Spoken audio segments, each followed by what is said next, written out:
Hey guys, welcome back to Main Street Living. Now, Danielle, Cheryl, you guys already know about the summertime and what it means to relax and to get away, but sometimes the best escape can be found in a book. That's right. And if you love books and history, then you need to head over to your local Athenaeum.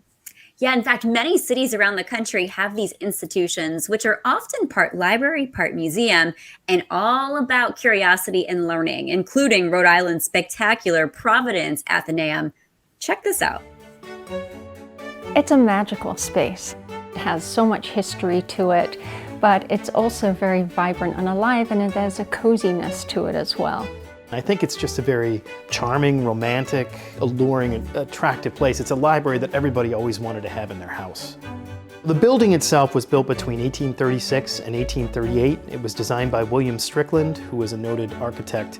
We're designed as a Greek temple in honor of our patron saint, really, Athena, the goddess of wisdom, which is where the name Athenaeum comes from.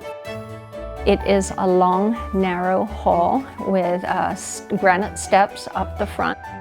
We've been open to the public since 1838 and continue to be. Anybody can come in and enjoy the space.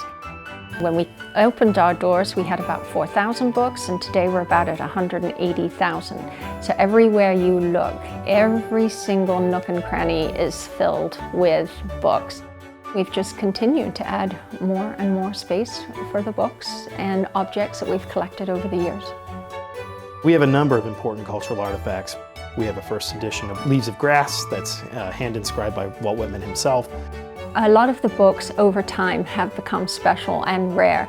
For instance, Moby Dick, when it first came out in 1851, wasn't a big hit. And of course, it's one of the American classics today, and we have a first edition from 1851. We have a card catalog, and it is still in use. Most of our stuff is in the digital catalog now, but every now and then we come across a book that has not been added to the digital catalog. The card catalog was instituted around 1880 and took some 50 years to put all of the cards in place. You know, we have modernized. We are on the computer system now, but we still use our card catalog, and it's a great source of information that we still rely on today. We have a strange connection to weird fiction and horror fiction. As we know, Sarah Helen Whitman and Edgar Allan Poe were romantically connected for a very, very brief time in Providence in 1848. This is a year before Poe died mysteriously on the streets of Baltimore. It was a doomed romance. She said, "I love you, Edgar, you gotta quit drinking," and he said, "No problem." It was kind of a problem. They would meet here in the alcoves of the Athenaeum, and during one of the visits here, Sarah Helen Whitman took a book off the shelf, and in it was a poem that was published anonymously. And Sarah Helen Whitman said, "I love this poem," and Poe said, "That's great, I wrote it." And he signed his name in the book, and we still have it today. The Athenaeum is a really vibrant place. It's gone through civil wars, depressions, all kinds of things, and it's still here.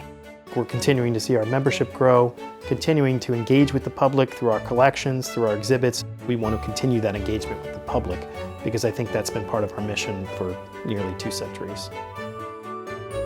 It's really culturally and intellectually stimulating, and I think a very important part of Providence.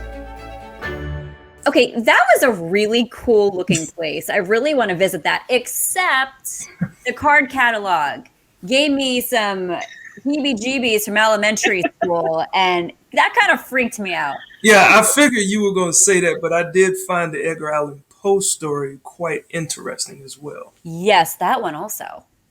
That's right. And after being closed or operating for limited hours during the pandemic, the Providence Athenaeum is reopening to the public in early August. So check providenceathenaeum.org for the latest information. But don't go rushing off, because the next step will be just scootering right into our next segment.